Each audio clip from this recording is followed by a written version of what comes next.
Ready, go. How do you build up your bank account? By putting something in it every day? Your health account is no different. What I do today, I'm worrying tomorrow. If I put inferior foods in my body today, I'm going to be inferior tomorrow. It's that simple. Those are the words of Jack LaLanne, who was also known as the godfather of fitness. How many of us really think of that analogy when we pick up a yummy snack or a meal from the grocery store?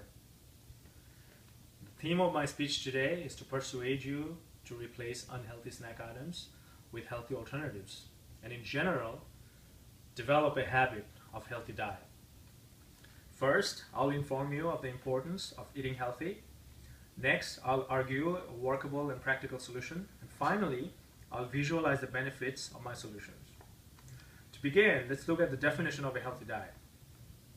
What is a healthy diet? According to Smart Nutrition 101, a healthy eating pattern is the one that provides enough of each essential nutrient, contains a variety of foods from all the basic food groups, and focuses on balancing calories consumed with calories expended to help you achieve and sustain a healthy weight.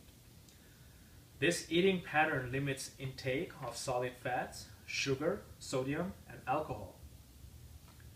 Why is it important for us to eat healthy? Primarily, healthy diet increases our general health condition, gives us energy to get through the day, and helps us sleep better at night. But most importantly, healthy diet reduces the risk of many deadly diseases.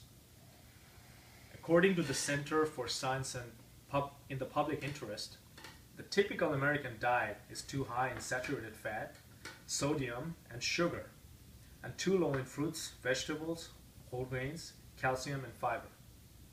Such a diet contributes to increasing the risk of numerous diseases, such as heart disease, diabetes, obesity, hypertension, stroke, osteoporosis, and many, many forms of cancers. What are the challenges of healthy eating? Why is it so challenging? Why is it so hard? In the past week, I have asked 50 different individuals that I know of regarding their opinion on a healthy diet. According to my survey, almost 90% valued healthy diet. However, only 20% admitted practicing healthy diet, which means most of them recognize the need for healthy eating, but not so much when it comes to taking action.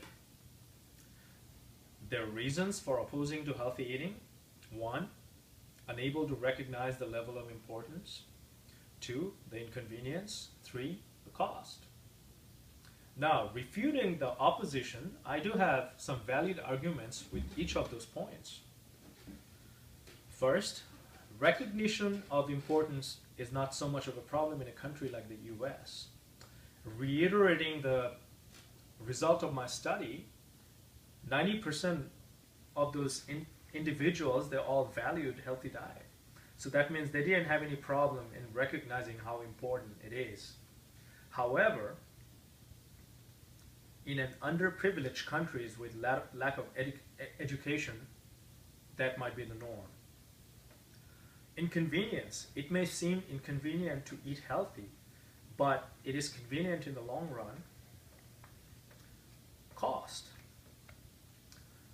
Even though most people think eating healthy is actually expensive, it is, however, is inexpensive. You just have to know how to shop right.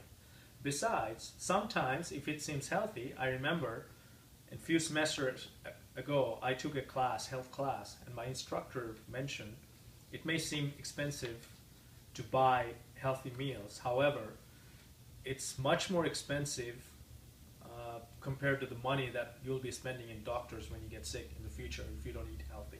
So it does make sense to me. Now let's look at the practical solutions. Eating healthy is a lifestyle, not a quick fix of the problem. In order for us to adapt to a new lifestyle, we have to start slow and replace current habits with alternatives. What are those alternatives? How can we develop a healthy eating habits? Let's look at a few. First, remove temptation. Just get rid of it and remove all temptation from your home to keep yourself from buying more Never go to the grocery store while hungry. When you have only healthy foods to eat, you'll make healthy choices. Second, when you go to the store, force yourself to buy good foods. Avoid junks like ice cream, frozen dinners, white bread, sweets and snacks. If you do this, you'll find it harder and harder to eat the wrong types of food at home. Third, replace the rituals. You don't need dessert after dinner. You don't need candy at the movies or popcorn at the movies. You don't need donut with your coffee. To break such habits, provide a healthy alternative beforehand, such as a piece of fruit. Fourth, avoid boredom. Keep yourself active and busy, so you are not always thinking about just food. There's a lot more to do than to eat. Fifth, drink plenty of water. Keep a drinking glass or a bottle of water always in sight. If it's in front of you, you'll drink it. And finally, reward yourself. Permit yourself a treat from time to time as you establish new habits. Just be sure that a treat is exactly that, just a small taste, not a day-long feast. Now that we looked at the problem and the solutions, now let's visualize the benefits of my solutions. What do we really get out of it if we practice this? Well, we get three simple things. First, better sleep at night. Second, higher level of energy throughout the day. And finally, as a result, we get higher success rate overall, because health is wealth. If you're healthy, everything around you is healthy. Today, I have informed you of the importance of eating healthy. Second, I displayed a workaround and practical solution. And third, I have visualized the benefits of my solution. According to nutrition, the USDA recommendation for adults is that consumption of meat, eggs, and dairy products should not exceed 20% of total daily caloric intake. The rest, 80%, should be devoted to fruits, vegetables, and grains. Now, that's just a recommendation, but it is up to us to decide whether we want to live a long and healthy life or just be a statistical data that will only be used to warn our ancestors of how not to live their lives. The choice is ours. When I was in 6th grade, back in Bangladesh, where I grew up, in my Bengali textbook, I remember there was a mandatory reading story. The subject is about healthy eating. And there, the author mentioned there are two types of people. First is the type who eat to live, and the second who live to eat. So let's make a choice today which one we want to be.